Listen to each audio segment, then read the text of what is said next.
G'day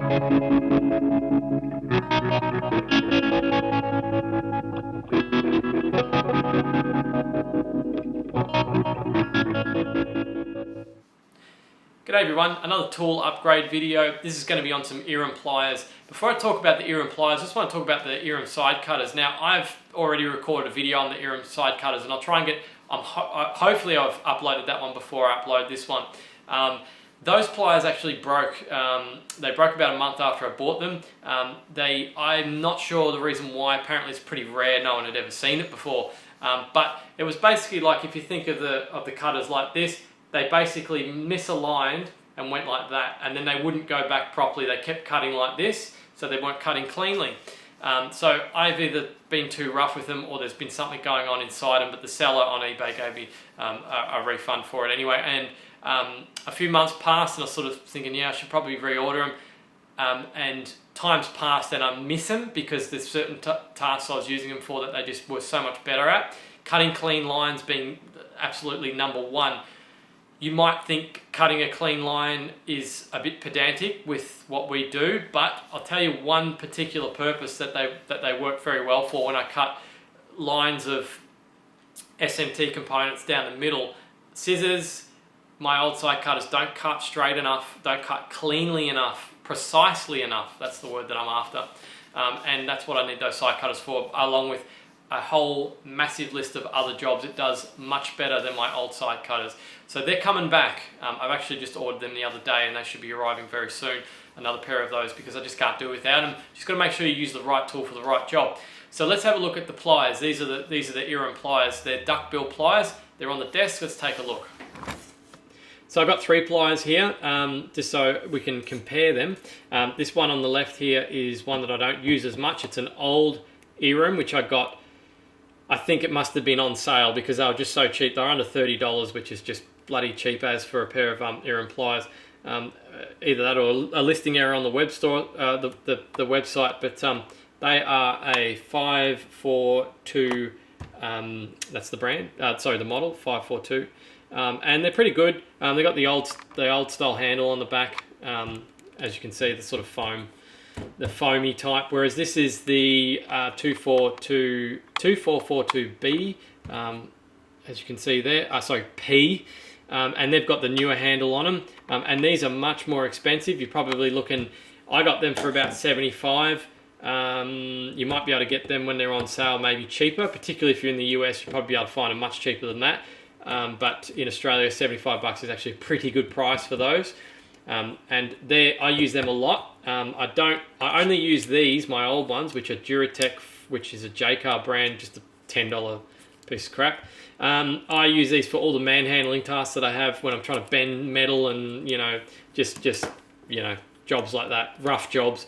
I use those. I wouldn't use those, obviously, because if I broke them, I'd cry. So I use these for when I'm constructing pedals, bending resistor leads, straightening resistor leads as well. Because they're duckbill, you can see they got a square. They got square. What do you call these? It's got a square mouth on it, I guess you'd say. The top one's needle nose. You can see it's kind of rounded and it's thinner. They're good for straightening leads. You just pop the lead in like this, which is difficult to do when you're looking through a camera. And you just go like that, and it flattens it out. It's also very good for getting a nice sharp shoulder on the end of the resistor as well. This isn't end of the world type of this isn't an end of the world type upgrade, as you can tell. They're details, but if you're doing a lot of pedal construction, or you value the aesthetics of your soldering electronics ability, then it might be something that you might want to look into. I got these because I actually had a $100 voucher with one of my suppliers, and I just figured that I'm never going to spend $75 on a pair of pliers because it's quite expensive. So now's the time to do it. So I got them, and they're pretty good. I don't regret buying them. I wouldn't bother with them. Don't bother with these ones, 542. They're quite small, as you can see. They don't open up very wide either. The mouth doesn't open. Even smaller, that mouth doesn't open up very wide.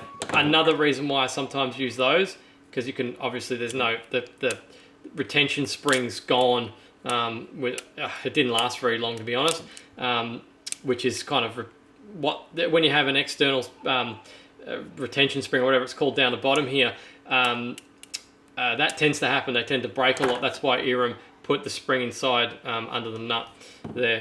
So I use those if I need to get around something really big, which is going to be something really rough if you're opening it up more than that. But for all construction, pedal construction, lead straightening, little tweaking and bending of leads and things like that, I use those. These would probably be good for jewelry making, I'd imagine. I might use them for things where I need a really precise end, or I'm in a really tight space. I'd probably use those, but they're at my disposal anyway. They're cheap as. So yeah, and my wife also does jewelry making. That's another reason why I bought them too. So that is the Erem pliers. So the ones that we're really looking at in this video, as you guessed, is this one, the 2442. If you can get them cheap, grab them. They're really good. I'd recommend them. Really comfortable as well, and they don't take much effort to, like all the Erem pliers, they don't take much effort to move that spring in and out. These can take a bit of they feel like those those things that you use at the gym with the spring in the middle. Yeah, they're quite stiff, so yeah, they can be less stress on your hands.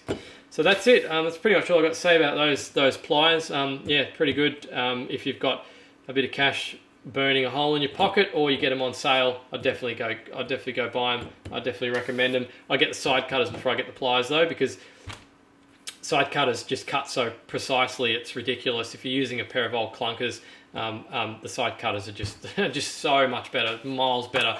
The difference with the side cutters is light years compared to something like this, where you can get away with maybe some needle nose pliers like these. You just can't get away with I can't use my old side cutters anymore. They're just no good. Yeah, so that's it for the video. Thanks for watching. Hope you liked it. Ask any questions if you want. I'll try and help them I'll help you. I'll respond if I can help you, and I'll help you as best as I can. And thanks for watching the video and subscribing and all that. Cheers.